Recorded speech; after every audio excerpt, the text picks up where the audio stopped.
नमस्कार मित्रों, एक बार पुनः हमारे चैनल पर आपका बहुत बहुत स्वागत है।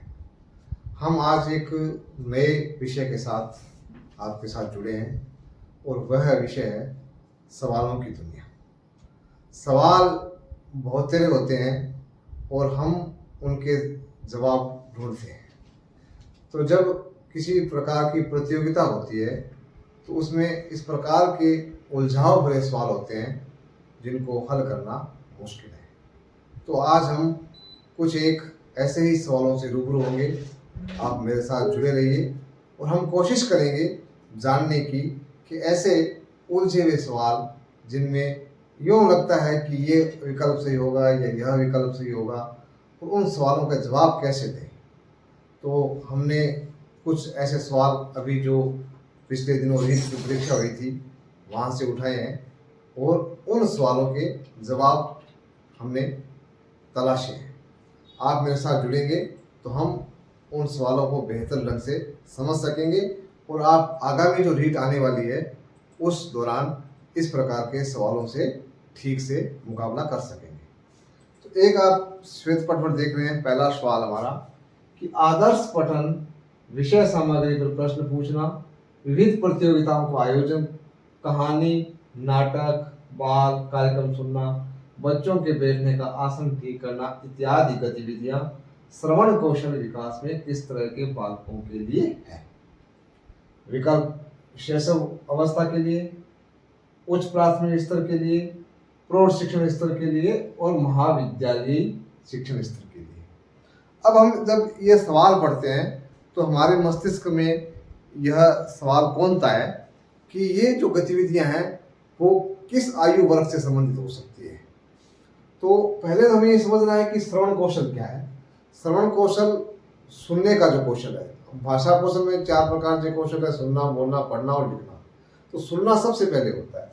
तो सुनने, श्रवण का मतलब होता है सुनना। अब सुनना कैसे, इंग्लिश में 2 शब्द है, एक हियरिंग और एक होता है लिसनिंग।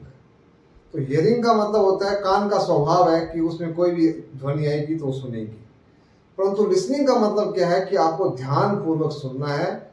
जैसे आप कहीं बैठे हो और आपने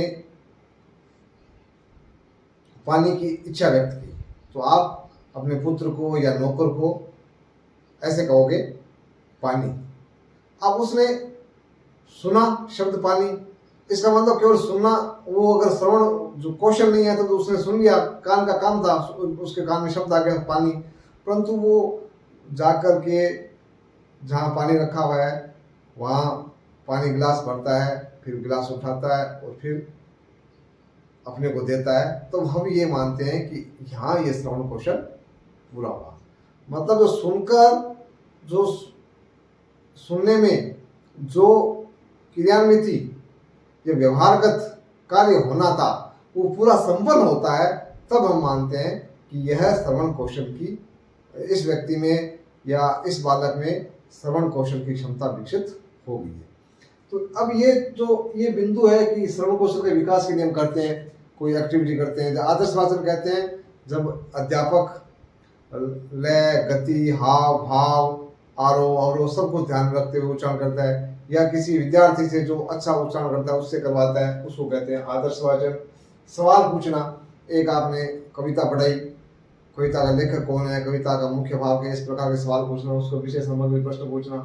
विविध प्रतियोगिता का आयोजन करवाना, जैसे उससे श्रुतलेख लिखवा लेना, उससे वाद विवाद प्रतियोगिता करवा देना, ताकि सुनने की क्षमता उसमें विकसित हो। फिर कहानी के माध्यम से कोई कहानी सुनाना, फिर कोई नाटक करना, फिर बाल कार्यक्रम सुनाना, बच्चों के लिए कार्यक्रम सुनाना, और बच्चों के बैठने का आसन ठीक करना। मतलब तुम लाइन में बैठ जाओ, जो जिसका कद ऊंचा है वो आगे पीछे बैठो, जिसका कद छोटा है वो आगे बैठो। इस प्रकार के बैठने के जो निर्देश देते हैं, ये किस आयु वर्ग के लोगों के लिए है। तो अब जो विकल्प है उसमें से हमें उत्तर देखना है। तो देखो ये शैशव, पहले ये देखना है शैशव का स्तर क्या होता है। तो जो मनोविज्ञान है उसमें जितने मनोविज्ञानी हुए हैं उन्होंने लगभग यही माना है कि 5-6 वर्ष तक की जो आयु होती है वो शिशु की होती है। शिशु की, उसको कई पूर्व बाल्यावस्था भी कहते हैं और कुछ शैशवावस्था भी कहते हैं। तो तो मोटा मोटी जो 2 से 6 वर्ष तक पूर्व बाल्यावस्था कह सकते हैं, और 0 से 6 वर्ष तक हम शेष अवस्था कह सकते हैं। कि आप देखो ये सभी साइकोलॉजिस्ट हुए हैं लगभग, कोई किसी ने 5.5 मान लिया, किसी ने 5 मान लिया, परंतु लगभग 6 साल तक। और अब यूँ मान सकते हैं कि 0 से 2 साल तक वो जो उसकी शेष अवस्था है, और 2 से 6 तक पूर्व बाल्यावस्था है। परंतु हमारा ये मानना है कि हम 6 वर्ष तक वो शेष अवस्था ही है, क्योंकि हम तब तक उसको स्कूली शिक्षा प्रदान नहीं करते। वो जब 6 साल तक होता है उसको पहले पूर्व प्राथमिक शिक्षा दी जाती है। तो इसलिए ये 6 वर्ष तक पूर्व बाल्यावस्था भी कह सकते हैं और शेष अवस्था भी कह सकते हैं। तो ये हमारा मोटा मोटा है कि बाल्यावस्था 6 से 12 होगी, कई जगह 13 भी मानते हैं। और ये किशोर अवस्था फिर 12 या कुछ 13, फिर 18 साल या 20 साल। अंग्रेजी में एक शब्द होता है ना, 13 से लेकर किशोर अवस्था शुरू होती है, टीनेज, और 18 तक समाप्त हो जाती है। तो 13 शब्द और टीन शब्द टीन वो भी उसी से टीनेज बनी हुई है, 13 to 18। तो यूँ कह सकते हैं कि 6 साल तक हमारा शैशवावस्था हो गई, और 12 साल तक हमारा 12-13 साल तक हो गई बाल्यावस्था, और 13 से 18 या 20 तक हो गई किशोरावस्था, और उसके बाद में प्रौढ़ अवस्था। तो अब प्रौढ़ के लिए तो ये विकल्प ठीक है ही नहीं, क्योंकि ये तो बहुत बड़े बच्चों हो गया एक तरह से 20 साल के बाद में। तो लोगों के लिए महाविद्यालय शिक्षा, ये भी करीब करीब 12वीं क्लास का बच्चा हो जाता है, 18 साल के आसपास आ जाता है। तो उसके लिए भी काम नहीं, आसन ठीक करना, उसके लिए ये निर्देश नहीं दिए जा सकते। और शैशवावस्था हम कहते हैं कि स्कूली शिक्षा शुरू ही नहीं होती है, तो फिर वहाँ आदर्श पाठन, प्रश्न पूछना, ये ऐसी प्रकार की गतिविधियां नहीं हो सकती। तो इसमें जो सही विकल्प है कि ये उच्च प्राथमिक स्तर, जिसमें हम कह सकते हैं कि 6 से 11 साल या 12 साल का बच्चा है, ये नहीं है जो 11 साल से ऊपर का जो बच्चा है उसके लिए प्रतियोगिताएं आयोजित की सकते हैं। 11 से 14 साल का बच्चा यूँ माना जाता है कि 6 से 8 के बीच में रहता है, और 6 से 11 साल का बच्चा 5वीं तक रहता है, और 14 से 18 साल का बच्चा 12वीं तक रहता है। ये हमारी धारणा है। तो हम यूँ कह सकते हैं कि इसका उत्तर ये उच्च प्राथमिक स्तर है। ये हमारे रीट में प्रश्न पूछा गया था, और कई विद्यार्थियों ने इस पर आपत्ति भी दर्ज कराई थी। परंतु हम इसको समग्र रूप से देखेंगे तो हम ये इस विकल्प तक पहुंच सकते हैं। अब यहाँ पर कंफ्यूजन करने के लिए उन्होंने क्या कह दिया, यहाँ इसकी मनोविज्ञान के अनुसार अवस्था ले ली, यहाँ टीचिंग का स्तर ले लिया, यहाँ टीचिंग का स्तर ले लिया, यहाँ टीचिंग का स्तर ले लिया। तो ये इस प्रकार के थोड़े से उलझाव परीक्षक लोग करते हैं। तो हमें इनसे सावचेत रहना है और उन मूर्ख संप्रत्या को समझ करके उत्तर देना है। इसी प्रकार का एक दूसरा सवाल है, बहुत ही सरल सा सवाल लगता है, और लगता है कि सवाल बहुत गलत है, परंतु जब हम अच्छे से जाएंगे, विस्तार में जाएंगे, तो हम इसको ठीक से समझ सकेंगे। इसमें देखिए, इनमें से दृश्य साधन का उपयुक्त उदाहरण है। हम जो बीएड करते हैं, एमएड करते हैं, सब दृश्य और श्रव्य जिनसे हम देखते हैं वो साधन दृश्य है, और जिनसे सुनते हैं वो श्रव्य है, और जिनसे दोनों काम हो जाता है वो दृश्य और श्रव्य साधन है। अब रेडियो ये शुद्ध रूप से श्रव्य साधन है, केवल सुना जाता है। चित्र विस्तारक का मतलब होता है जो छोटे चित्र को बड़ा में बदल देता है उसको। जैसे आपके पास कंप्यूटर में छोटा सा चित्र है और प्रोजेक्टर के माध्यम से वो दीवार पर बड़ा हो जाता है। तीसरा दूरदर्शन, इंग्लिश में जिसको टेलीविजन बोलते हैं, जिसमें सुनना और देखना दोनों शामिल होता है। और चलचित्र, ये फिल्म को कहते हैं। और फिल्म ये मूक फिल्में में बनती थी, परंतु आजकल जो फिल्में बन रही है वो सारी आवाज़ वाली फिल्में हैं। तो अब इसमें प्रश्न क्या था कि इनमें से दृश्य साधन का उपयुक्त उदाहरण कौन सा है। तो इसमें दृश्य केवल साधन एक ही है, चित्र विस्तार। इसमें श्रव्य की कोई संभावना नहीं है। ये श्रव्य है शुद्ध रूप से, ये श्रव्य और दृश्य दोनों है, और ये श्रव्य दृश्य दोनों हो सकते हैं। जिस पुरानी फिल्में थी वो मूक फिल्में थी, परंतु अभी जो फिल्में आ रही है वो सारी आवाज वाली फिल्में आ रही है। तो इसमें हम इसका उत्तर दे सकते हैं ये चित्र विस्तारक वाला। अब जो तीसरा जो सवाल है, तो ये देखो दूसरा सवाल बिल्कुल अपने को थोड़ा सा सरल सा लग रहा था कि ये तो बिल्कुल इसमें नहीं आता तो सही रहता, क्योंकि ये रेडियो नहीं है। परंतु जब हम ठीक से समझेंगे भी अपने को एंगल देखना पड़ेगा परीक्षक का, कि परीक्षक ने क्या सोच करके प्रश्न बनाया है, तब हम चित्र विस्तारक को आसानी से विकल्प, मतलब है बहुत सरल परंतु केवल घुमाव है इसमें, तो ये इस घुमाव को हमें ध्यान से देखना है। तीसरा सवाल कि सर्व भाषा कौशलों में से अभिव्यक्ति कौशल कौन सा है? एक्सप्रेशन, 4 प्रकार के जो कौशल होते हैं, सुनना, बोलना, पढ़ना और लिखना, तो इसमें से कौन से कौशल ऐसे हैं जो अभिव्यक्ति की श्रेणी में आते हैं? तो अब देखो, सुनना और बोलना, तो सुनना केवल सुनना है, वो अभिव्यक्ति नहीं है, तो इसमें बोलना है तो ये विकल्प भी ठीक नहीं है।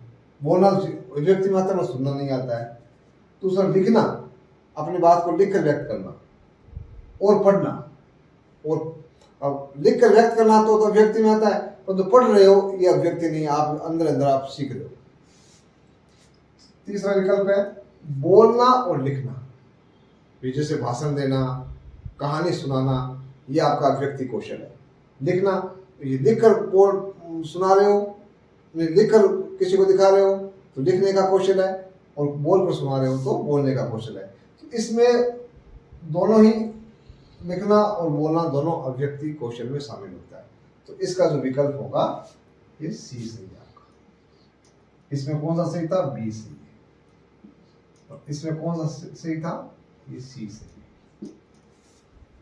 चौथा सवाल कि मानसिक योग्यता का परीक्षण किया जाता है, कैसे किया जाता है? मानसिक योग्यता, मेंटल एबिलिटी कैसे चेक की जाती है?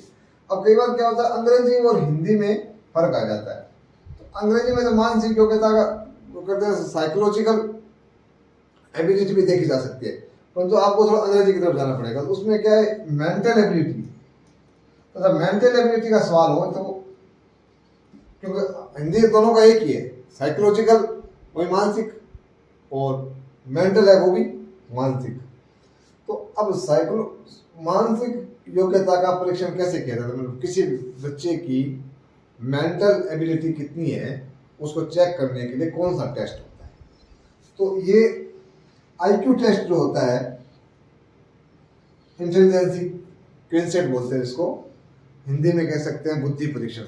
इस टेस्ट से ही किसी बच्चे की मानसिक योग्यता का पता लगाया जाता है। ये मनोविज्ञान में अच्छे से समझाया हुआ है। इसका जो विकल्प होगा वो कौन सा होगा? बी। 5वां सवाल बहुत दिलचस्प सवाल है कि एक ये भाषा शिक्षण की प्रणाली है, डाल्टन प्रणाली। इस प्रणाली का आविष्कार किसने किया? ये प्रणाली अमेरिका में विकसित हुई थी, और डाल्टन अमेरिका का एक शहर है, तो उसके नाम से इसको डाल्टन प्रणाली कहते हैं। तो अब भ्रम पैदा करने के लिए एक विकल्प में डाल्टन डाल दिया, किल्पैट्रिक डाल दिया, मोंटेसी डाल दिया, और पार्कहर्स्ट डाल दिया। तो अब ये पार्कहर्स्ट है, इसने इस प्रणाली का विकास किया था, क्योंकि यह व्यक्ति डाल्टन का रहने वाला था, डाल्टन शहर का रहने वाला था, तो इसलिए उसने अपनी विधि का नाम डाल्टन रख दिया। अब भ्रम पैदा करने के लिए, घुमाव पैदा करने के लिए इन्होंने ये विकल्प दे दिया कि ऐसा विकल्प दे देंगे तो बच्चे डाल्टन सही कर देंगे। तो ये डाल्टन एक शहर का नाम है, और वो वहाँ का पार्कहर्स्ट वहीं के रहने वाले थे, तो उन्होंने अपनी जो विधि खोजी, शिक्षा प्रणाली खोजी, उसको नाम दे दिया डाल्टन प्रणाली। तो इस प्रकार ऐसे सवाल हर परीक्षा में पूछे जाते हैं। तो हम ऐसे सवालों से जब रूबरू होते हैं तो हमें थोड़ी सी सावधानी रखनी होती है, और थोड़ा से अपने जो परिप्रेक्ष्य है उसको विस्तार देना पड़ता है। हम अब अगला सवाल देखिए। हाँ, सवाल संख्या 6, मातृभाषा हिंदी की समस्या है, हिंदी शिक्षण की समस्या है। तो इसमें ये 4 विकल्प है। देवनागरी लिपि की अवैज्ञानिकता, वर्णों की अधिकता, बारकड़ी का अभाव, हिंदी संस्कृत की वंशजा नहीं है। तो इसमें जो हम हिंदी भाषा का शिक्षण करवाते हैं उस समय दिक्कत क्या आती है कि ये देवनागरी लिपि अवैज्ञानिकता नहीं है। इसमें अवैज्ञानिकता इसलिए नहीं है क्योंकि यहाँ उच्चारण प्रयत्न के अनुसार वर्णों की बनावट है। जैसे कंठ से क वर्ग पूरा कंठ से बोला जाता है, तालु से च वर्ग बोला जाता है, मूर्धा से ट वर्ग बोला जाता है। तो ये इस प्रकार की पूरी वैज्ञानिक व्यवस्था है और सभी प्रकार की ध्वनि के लिए अलग से लिपि चिन्ह बने हुए हैं। तो ये विकल्प तो ठीक नहीं है। दूसरा, वर्णों की अधिकता। अब हम ये जरूर है, जैसे अंग्रेजी में 26 अक्षर है और कईयों में जैसे कोरियन में बताते हैं 22 अक्षर है। तो सबसे अधिक जो वर्णों की संख्या है वो हमारे मान लो 11 स्वर हो गए और 33 व्यंजन हो गए, तो 44 का आंकड़ा आ जाता है। तो ये जो सवाल है कि वर्ण यहाँ बहुत ज़्यादा है, तो ये एक समस्या हो सकती है क्योंकि बारहकड़ी भी यहाँ है। बारहकड़ी मतलब 12 अक्षर, 12 अखरी। ये शब्द शुरू से ऐसे था, 12 अखरी, अक्षरी। फिर ये बन गया मतलब 12 जहाँ अक्षर थे, ये जो ऐ से लेकर के अह तक थे, तो 12 अक्षर थे, उससे बन गई बारहकड़ी। ये भी हमारी हिंदी जो भाषा शिक्षण की देवनागरी लिपि है उसमें है। और ये हिंदी संस्कृत की वंशजा नहीं है। ये तो विकल्प भी अपने आप में ठीक नहीं है। तो हम इसका उत्तर क्या कर सकते हैं?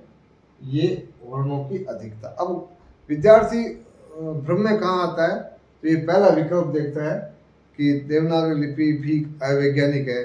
जैसे कई अक्षर का उच्चारण बड़ा मुश्किल से होता है, कई जैसे तत्व बोलते हैं तो उसमें होता एक है परंतु 2 तत्व तय दिखते हैं, महत्व है तो उसमें भी 2 तय दिखते हैं, एक है।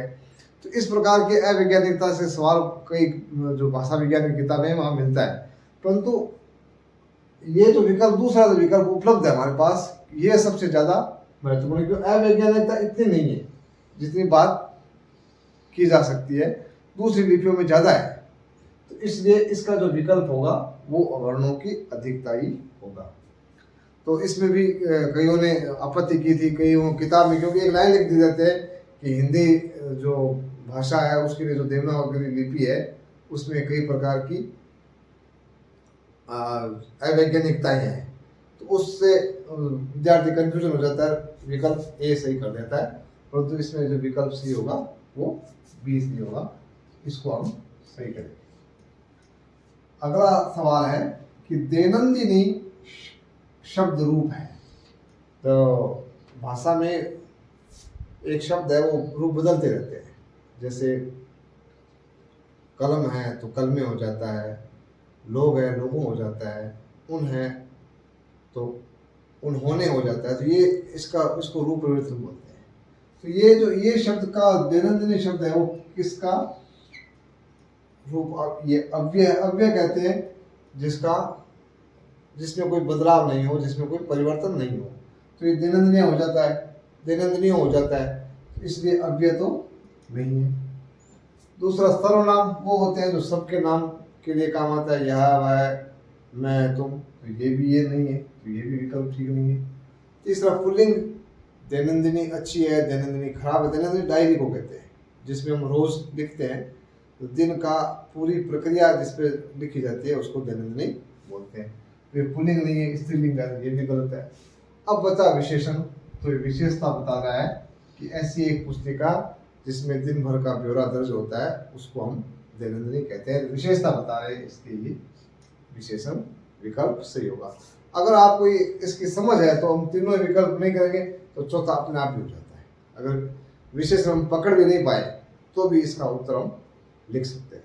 तो इस प्रकार थोड़े से अगर हम विकल्पों पर ठीक से विचार कर लें तो हम इसका उत्तर दे सकते हैं। अगला प्रश्न पेडागोजी का है कि उपचारात्मक शिक्षण के संबंध में सत्य कथन है। उपचार, पहले समझ लें कि उपचारात्मक शिक्षण होता क्या है। कि जब हम बीमार होते हैं तो डॉक्टर के पास जाते हैं, बताते हैं भाई सर दर्द हो रहा है, पेट दर्द हो रहा है, या कहीं दांत में दर्द है, तो वो पहले निदान करता है, देखता है कि ये चीज़ें हो क्यों रही, पेट क्यों दर्द हो रहा है, पानी की खराबी की वजह से हो रहा है, आंतों की कोई समस्या है, कुछ भी जो है, तो फिर वो निदान करता है। फिर उसके लिए हम टेस्ट करवाते हैं, खून टेस्ट होता है, फिर बीपी शुगर सब चेक करते हैं। तो ये उसके निदान, उससे पता चलता है कि ये समस्या बनी क्यों। फिर ये समस्या का फिर वो निवारण करते हैं। तो जो निवारण होता है उसको हम कहते हैं उपचार करना। तो शिक्षण में जैसे हमने एक कविता पढ़ाई, परंतु कविता की जो एक पैराग्राफ बच्चा समझ गया, दूसरा पैराग्राफ नहीं समझा, तो इसका मतलब यहाँ ये उसको उपचार की ज़रूरत है कि उसके शरीर पूरा स्वस्थ नहीं है, उसका जो शिक्षण सीखने का जो व्यवस्था थी उसमें कहीं ना कहीं चूक है। तो उस चूक को दूर करने के लिए उपचारात्मक शिक्षण करवाया जाता है। ये चूक शिक्षक से भी हो सकती है, विद्यार्थी के पर्यावरण से भी हो सकती है, विद्यार्थी की मानसिक योग्यता से भी हो सकती है। कई वजह होती है कि जो विद्यार्थी जिनको हम पढ़ा रहे होते हैं वो हमारे साथ नहीं चलते हैं, पीछे छूट जाते हैं।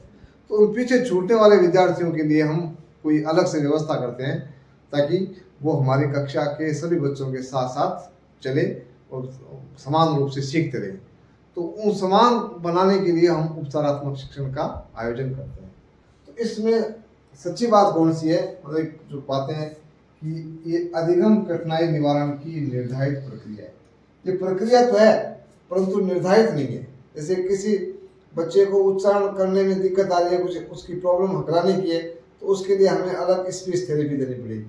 तो ये मैन टू मैन डिफर करेगा, इसलिए निर्धारित शब्द आ गया, तो इसका मतलब ये विकल्प ठीक नहीं, क्योंकि इसका प्री डिटरमाइंड कोई व्यवस्था नहीं होती।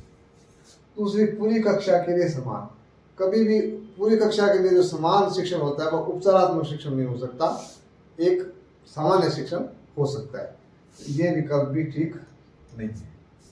तीसरा है कि व्यक्तिगत अधिक है, ये शिक्षण व्यक्तिगत अधिक है। व्यक्तिगत का मतलब ये मैन टू मैन डिफर की बात कर रहे थे। तो उपचारात्मक शिक्षण की भी पहली शर्त है कि ये बच्चे को देख करके, विद्यार्थी को देख करके किया जाता है कि उसको किस प्रकार की जरूरत है। जैसे बच्चे ने गुणनखंड के सवाल दिए, 5 गुणनखंड कर लिया, छठा उसको गुणनखंड बार बार नहीं आ रहा है, तो हमें देखना पड़ेगा कि ये इस गुणनखंड को क्यों नहीं कर पा रहा है, और वहाँ हम उसका उपचार करते हैं। तो ये व्यक्तिगत होता है। चौथा है कि संस्था प्रधान तथा अभिभावक की देखरेख में। अब ये तो बिल्कुल ही अदरगल बात है, क्योंकि न तो कोई वहाँ पर पेरेंट्स को बुलाया जाता है, न संस्था प्रधान को बुलाया जाता है।